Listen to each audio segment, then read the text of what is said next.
Hey everybody, welcome back to MacBooks 2007. Today I'm going to be reviewing Book 3 in the Seven Wonders series, Tomb of Shadows by Peter Lerangis. Let's get started. When you are stabbed in the back by your best friends, it hurts, right?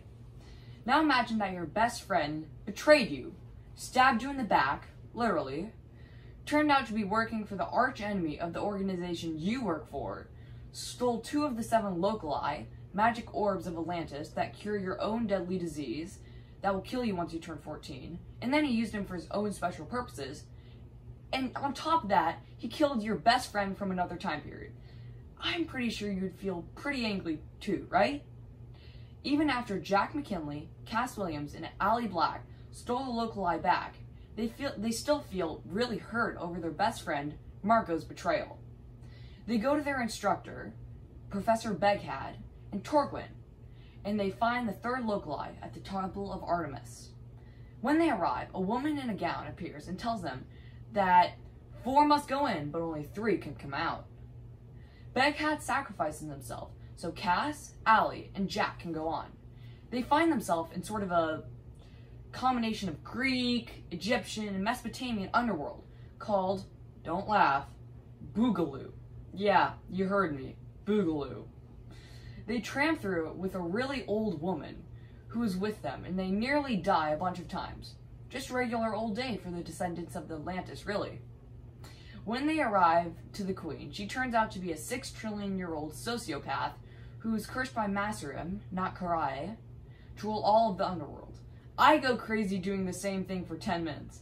Imagine doing it for 6 trillion years. Kind of feel bad for her. She raises all of the dead and tries to kill them, because she thinks they're Masurim. And just when they think they found the locali, it just turns out to be a regular old rock. Great.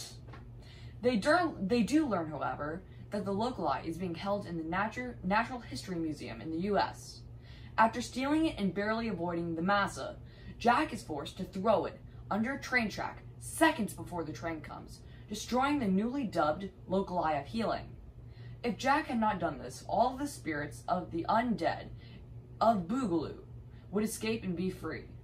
Without knowing, Jack had just begun a 2 trillion-year-old prophecy, naming the destroyer of any locali, which is Jack, the king of the new Atlantis. Just before leaving, Jack's mom slips a shard of the locali of healing into his pockets, and goes back to Massa afterwards. As they return home, Jack receives a distress signal from Allie's mom. Allie's dead. Rereading this book was pretty hard when you got to the part about Begad and Allie.